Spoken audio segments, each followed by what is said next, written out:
Welcome to our channel, and today we are gonna learn about common KDS methodology. ये एक methodology है जो हमें हेल्प करती है नॉलेज बेस्ड सिस्टम बिल्ड करने में. ये कॉमन KDS, SPDE और मूका, ये सारी मेथोडोलॉजीज है जो हमें हेल्प करती है एक नॉलेज बेस्ड सिस्टम बनाने में. What is knowledge based system? The system that is made up using knowledge. So this kind of system को बनाने के लिए किस प्रकार वो सिस्टम बनाएंगे, किस प्रकार वो सिस्टम वर्क करेंगी, वो हम कॉमन KDS में सीखेंगे. और फिर उसमें इनहांसिंग और ये सारी जो चीज़ें हैं वो हम आगे SPDE और मूका में सीखेंगे. पहले हमें ये सीखना है कि नॉलेज बेस्ड सिस्टम बनाते कैसे हैं. So the definition is common of KDS is it is a methodology to help people develop knowledge based system. मतलब this is the most initial step जिसमें हम नॉलेज बेस्ड सिस्टम क्या करते हैं, develop करते हैं. सो इसके स्टेप्स क्या होंगे? So the important framework for common KDS जो हम फ्रेमवर्क प्रोवाइड करते हैं वो क्या है? Firstly we will collect data. अगर हमें किसी भी चीज़ को नॉलेज, किसी भी सिस्टम को बनाना है इन AI और मशीन लर्निंग, तो इनिशियली हमें डेटा प्रोवाइड करना बहुत ज़रूरी है. और डेटा प्रोवाइड करने के लिए we need to collect it. So initially हम डेटा कलेक्ट करेंगे, देन उसको ऑर्गेनाइज करेंगे, क्योंकि किसी भी टर्म में डेटा वैसे ही देना रॉ डेटा जो कि ऑर्गेनाइज नहीं है अच्छे से, तो it will become difficult for any system to understand it. So पहले हम क्या करेंगे, डेटा कलेक्ट करेंगे, देन उसको ऑर्गेनाइज करेंगे, and whatever knowledge that we are having, वो डेटा ऑर्गेनाइज करने के बाद हम जब प्रोवाइड करेंगे तो उसको, उस डेटा को या उस नॉलेज को इफ़ेक्टिवली यूज़ करेंगे in a particular project. That is the main thing. Data को किसी भी मशीन को हम डेटा तो वैसे भी प्रोवाइड करते हैं, लाइक सुपरवाइज और अनसुपरवाइज लर्निंग में. But what is the difference in that? Here we are providing the, here we are making what, knowledge based system. That is the more expert system rather than the usual machines. So जो knowledge है, जो या फिर जो data हम provide कर रहे हैं उसको इफेक्टिवली यूज़ कैसे करते हैं वो देखेंगे. सो अभी फर्स्ट पार्ट में हमने क्या सीखा कि कॉमन KDS क्या है, एक मेथोडोलॉजी है जो हमें हेल्प करती है to develop knowledge based system. Knowledge based system क्या है और ये क्या चीज़ है वो मैंने आपको इस वीडियो में शॉर्टकट में बताई. और उसका फ्रेमवर्क कैसे है, किसका, एक नॉलेज बेस्ड सिस्टम बनाने का फ्रेमवर्क. पहले हम डेटा कलेक्ट करते हैं, उसको ऑर्गेनाइज करते हैं, देन उसको इफेक्टिवली यूज़ कैसे करते हैं ये सीखेंगे. और अगर हम देखें कि main idea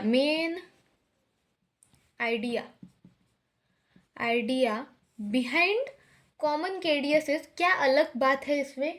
so common KDS is based on idea that knowledge based system project should be model based. ये मेन आइडिया क्या है कि जो नॉलेज बेस्ड सिस्टम हम इस कॉमन KDS में बना रहे हैं वो कैसा होना चाहिए, model based. Now what is mean by what model based? Model based means अगर हम एक कोई भी मशीन बना रहे हैं या फिर कोई भी नॉलेज बेस्ड सिस्टम बना रहे हैं, so if consider this as a system. ये एक सिस्टम है और इसमें बहुत अलग अलग पार्ट है, जैसे part number 1, part number 2, part number 3, और ये सारे part different kind of work करते हैं. So what ever data this part needed, it's not necessary that कि ये पार्ट को भी सेम डेटा लगेगा. पार्ट 1 को अलग टाइप ऑफ डेटा लगेगा, पार्ट 2 को अलग टाइप ऑफ डेटा लगेगा. इसको आप एक मोबाइल की तरह कंसिडर कीजिए और देखिए कि ये अगर ऐप है तो इसको अलग टाइप ऑफ डेटा लगता है, ये ऐप है इसको अलग टाइप ऑफ डेटा लगता है, ये ऐप है इसको अलग टाइप ऑफ डेटा लगेगा. सो इन दिस काइंड ऑफ क्या हो रहा है कि इसको हमें अलग प्रकार से ट्रेन करना पड़ेगा, इसको अलग प्रकार से, और इसको अलग प्रकार से ट्रेन करना पड़ेगा. So what does mean by model base here, कि हर एक पार्ट को इन अ नॉलेज बेस्ड सिस्टम हमें डिफरेंट मॉडल के साथ प्रिपेयर करना पड़ेगा. इसको एक अलग मॉडल देना पड़ेगा प्रिपेयर करने के लिए, इसको एक अलग देना पड़ेगा और इसको एक अलग देना पड़ेगा. जिसकी वजह से क्या होगा कि एक अच्छा रैदर देन अदर जो भी मॉडल प्रेजेंट है उससे एक अच्छा, ये जो मॉडल है वो सब मॉडल से एक अच्छा मॉडल बन जाएगा। सो ये इस मॉडल बेस्ड सिस्टम के वेरियस टाइप्स है। जो टाइप्स हम देखेंगे लाइक, तो जैसे कि मैंने आपको बताया कि डिफरेंट टाइप ऑफ पार्ट को ट्रेन करने के लिए हमें डिफरेंट टाइप ऑफ मॉडल लगते हैं, because common KDS is a model based. The main idea behind common KDS is हमें नॉलेज बेस्ड सिस्टम तो बिल्ड करना ही है, बट कैसे? मॉडल बेस्ड, मतलब हर एक पार्ट को एक मॉडल लेके डिफाइन करेंगे। So there are 6 type of model. So first one is what? Organisational model. Organisational model क्या डिस्क्राइब करता है कि एक पर्टिकुलर इसका environment, company where the system is will be used. मतलब अगर ये पर्टिकुलर सिस्टम आपको दिया है तो ये पर्टिकुलर सिस्टम कहाँ पे यूज़ होगा, एंड ये सिस्टम, और मतलब अगर एक कंपनी के लिए ये सिस्टम जा रहा है तो पर ये पर्टिकुलर पार्ट किस प्रकार यूज़ होगा या कहाँ पे यूज़ होगा, ये कौन बताएगा? Organizational model. मतलब एक पर्टिकुलर पार्ट को पता होना चाहिए कि इस पर्टिकुलर पार्ट का कहाँ पे यूज़ हो रहा है और कैसे यूज़ हो रहा है, सो दैट वो इन दैट पर्टिकुलर वे आपको क्या बताएगा? उसका आउटपुट देगा। सो ऐसा नहीं है कि if that it is using in sales department और वो अपने को मैनेजमेंट का बता रहा है, so it will be not be, मतलब ये अच्छा यूटिलाइजेशन नहीं हो रहा है उस पार्ट का। That's why organizational model specify करता है किसी भी मॉडल को कि किस प्रकार उस चीज़ का यूज़ होना चाहिए, या फिर इन प्रीवियसली उसको प्रीरिक्विजिट बता देता है किसी भी कंपनी के या फिर किसी भी ऑर्गेनाइजेशन के ड्यूरिंग उसका building only. So this is what organisational model. ये पर्टिकुलर मॉडल हमने पढ़ लिया। So now what is task model?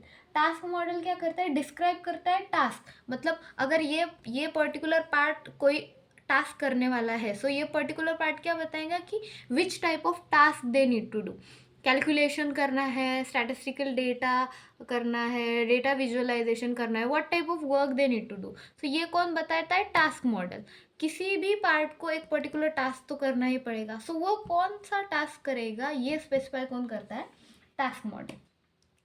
Another one is agent model. Agent model क्या डिफाइन करता है? Who will do what. ये तीनों में से डेटा ऑर्गेनाइज कौन करेगा, डेटा एग्जीक्यूशन कौन करेगा और डेटा प्रेजेंटेशन कौन करेगा, ये सारी चीज़ें कौन बताता है? Agent model. That which agent will do what work. This is the most important line is which agent will do what work. Work specification कौन करता है? Agent model. ठीक है।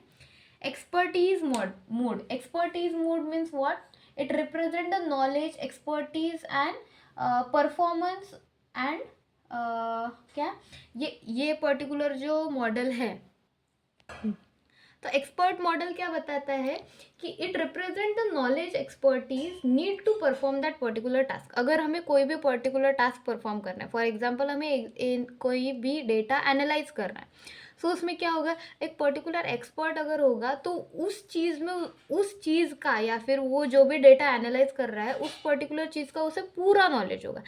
सो एक्सपर्ट क्या करेगा? उस डेटा को बहुत ही सही तरीके से यूटिलाइज करेगा और एक अच्छा आउटपुट देगा। सो एक्सपर्ट मोड क्या करता है? ये नॉलेज बेस्ड सिस्टम बना के हम उस एक्सपर्ट को विद दिस सिस्टम हम क्या कर सकते हैं? मतलब instead of using human expert we can use this system to do the expert. Expert क्या कह सकते हैं हम उसको? Expert. So expert mode will tell what कि instead of using a human expert we will use this model. So this is specified by which mode? Expert mode. So हमने अभी क्या सीखा? एक्सपर्ट मोड क्या है। लास्ट में हम revise भी करेंगे कि हर एक मॉडल क्या बताता है, कॉमन केडीएस क्या है। अभी क्या है? Communicational model. अभी मैंने यहाँ पे शॉर्टकट यूज़ किया है, सो देख लेना। Communicational model, so what is it? Explain how agent communicate and share the information. अभी हमने ये सीखा कि हर एक पार्ट को मतलब एक पर्टिकुलर सिस्टम में डिफरेंट पार्ट्स होते हैं और डिफरेंट पार्ट्स को सिखाने के लिए हम डिफरेंट मॉडल यूज़ करते हैं, जो कि मॉडल यहाँ पे स्पेसिफाइड है। तो अब अभी ये तो ज़रूरी है कि अगर ये मॉडल कुछ वर्क कर रहा है तो मे भी ऐसा हो सकता है कि इसको मॉडल नंबर 3 से या मॉडल नंबर 1 से या पार्ट नंबर 1 या पार्ट नंबर 3 से इंफॉर्मेशन चाहिए। So the communication in between them is very important. Data transfer should be very smooth. अगर स्मूथ नहीं होगा, डेटा लीक हो रहा है, तो मे भी हो सकता है कि जो पार्ट 2 को वर्क करना है और अगर डेटा ही गलत आया P1 से, सो पूरी प्रोसेस क्या हो जाएंगी, गलत हो जाएंगी। So we it is very important कि communication between two parts should be very smooth. So ये कौन स्पेसिफाई करता है, ये करता है कम्युनिकेशनल मॉडल, ठीक है। और design model is the very simplest model. Design model क्या स्टेट करता है हमें कि how this model is completely made, what is the actual technicality that we are using in this model, what is the actual architecture of this model, this is defined by what, design model. अभी so this are the model that we have study. Common KDS क्या है, हम common KDS क्या है हमने सीख लिया। ये क्या एक मेथोडोलॉजी है जो हमें हेल्प करता है क्या डेवलप करने के लिए, knowledge based system. Main idea behind common KDS क्या है कि ये मॉडल बेस्ड है। Common KDS, the main idea behind common KDS is to build knowledge based system that is based on model. Model मतलब क्या, हर एक पार्ट को बनाने के लिए हम different kind of model use करते हैं, जैसे कि organizational model, task model, agent model, expertise model, mode, communication model, design model. Organisational model क्या करता है, पूरे ऑर्गेनाइजेशन के बारे में या कंपनी के बारे में इंफॉर्मेशन देता है। टास्क मॉडल क्या करता है कि कौन सा पार्ट कौन सा टास्क परफॉर्म करेगा, ये स्पेसिफाई करता है। एजेंट मॉडल क्या स्पेसिफाई करता है कि कौन सा पार्ट कौन सा काम करेगा, कैसे करेगा, ये कौन करे स्पेसिफाई करता है, टास्क मॉडल। और कौन करेगा ये कौन स्पेसिफाई करता है, एजेंट मॉडल। एक्सपर्टीज मॉडल क्या करता है कि दैट लेवल ऑफ एक्सपर्टीज एक पर्टिकुलर पार्ट में डालता है जो कि ह्यूमन एक्सपर्ट हमें हेल्प कर सकते हैं। सो हम ह्यूमन एक्सपर्ट को रिप्लेस कर सकते हैं with the help of this knowledge based system. Communication model क्या बताता है कि कम्युनिकेशन बिटवीन द पार्ट्स कैसे होगा। और डिज़ाइन मॉडल क्या बताया था, overall architecture of this model और क्या टेक्निकलिटी इन बिहाइंड दैट, और बैकएंड में क्या टेक्निकलिटी यूज़ होती है, ये हमें बताता है डिज़ाइन मॉडल। और पूरा ये कॉमन केडीएस जो है का की पार्ट क्या है कि ये प्रोजेक्ट मैनेजमेंट में हेल्प हो सकते हैं। ये नॉलेज बेस्ड सिस्टम कहाँ पे यूज़ हो सकते हैं, ऑर्गेनाइजेशनल एनालिसिस में यूज़ हो सकता है, प्रोजेक्ट मैनेजमेंट में यूज़ हो सकता है, नॉलेज एनालिसिस में यूज़ हो सकता है, और यूज़र रिक्वायरमेंट के लिए भी यूज़ हो सकता है। So this is all about the common KDS. इसके नोट्स अगर आपको चाहिए तो you can check description box. Thank you and make sure you will like, share and subscribe our channel for this kind of knowledge videos.